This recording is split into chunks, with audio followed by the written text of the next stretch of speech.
re-laminating the Galley benchtop. The other benchtop was fine in condition, but my wife loves Stone Bowie, so she likes changes. So we're going to change it to a timber look benchtop laminate. At the same time, we've extended it out about 80mm just to make it a bit more ergonomic. I've pre-cut the laminate sheet to suit. That hasn't been captured because the boss was sleeping while I was working. So now I've got to clean the sheets with acetone. I've got to mask up, glove up.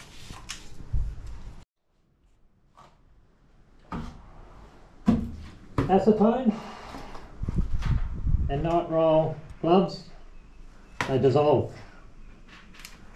So you use the heavy rubber ones. You get the phone subtitles. Okay, clean the sheets first. So did you find that out by using the wrong gloves, or did you already know that? Already knew. Okay.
When the two surfaces contact, it's impossible to change.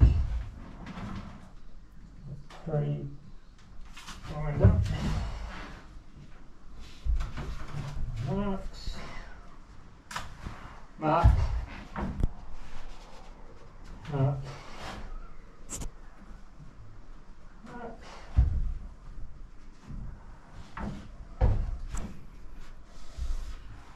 There it is.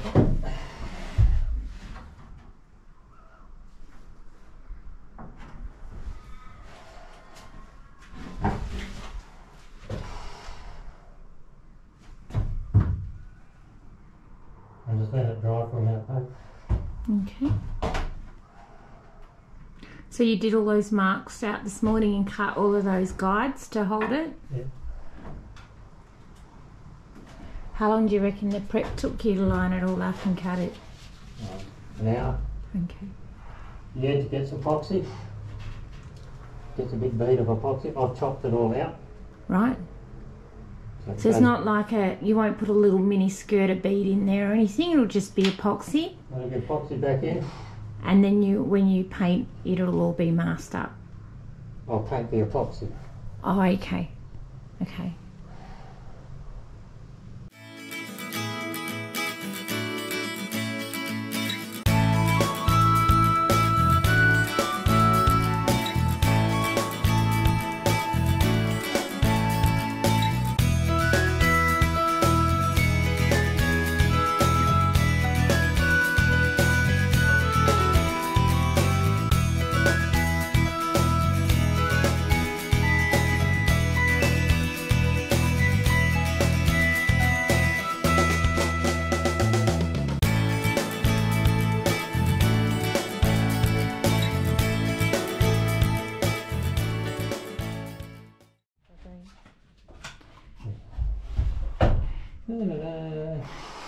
So this is Select Beach that I've chosen.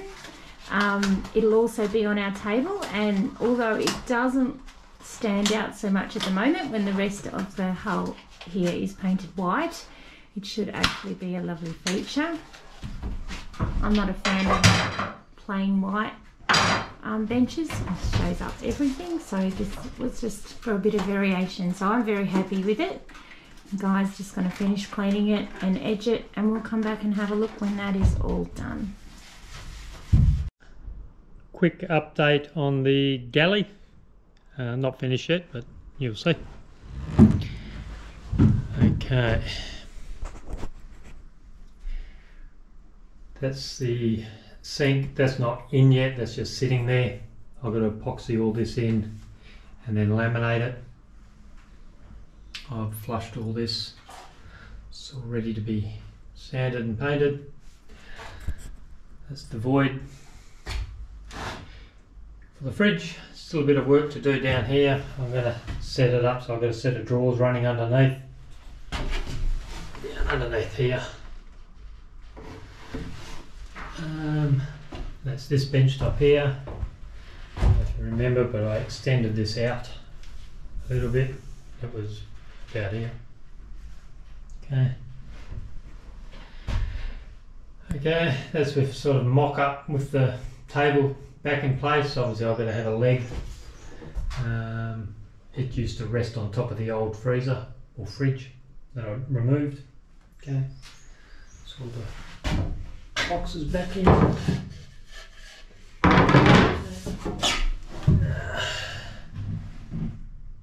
This gives us all our leg room under there. And do a bit more cleaning up in here. Okay. Patched a few holes.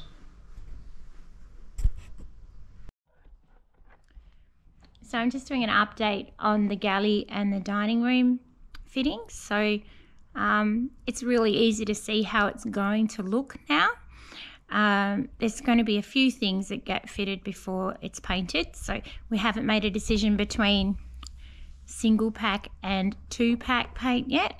Guys told me the pros and cons, but we're still to actually make a decision. So I'll just take you into the galley.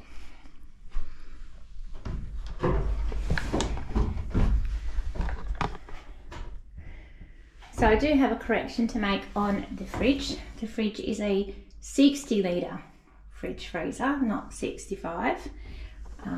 But you can see that that's where that's going to pop in. And as said previously, the motor will be to the side. Now Guy has put the drawer in, which has a bit of a lock mechanism so it doesn't fly open during sailing. And he has finished all the modifications on the shelving. So the shelving he's made it even, and so it's aesthetic to the eye. All of these are all the same, and he's done the same over here, so all the fronts are all the same. It's quite neat and tidy in there now. And all the resin's been finished along the bench top. And the big addition to the galley is the new steps. So they're a lot easier for Guy to come down now without crab walking. And they look pretty sturdy. I'll just come back.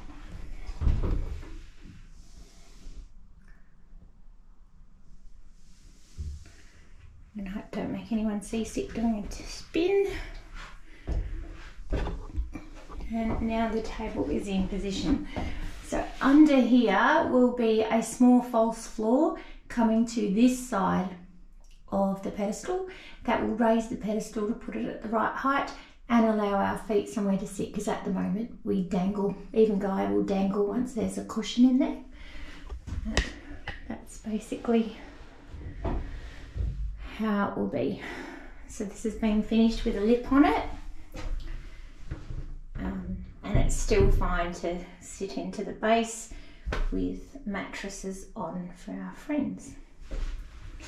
So pretty happy with how this is all going to come together.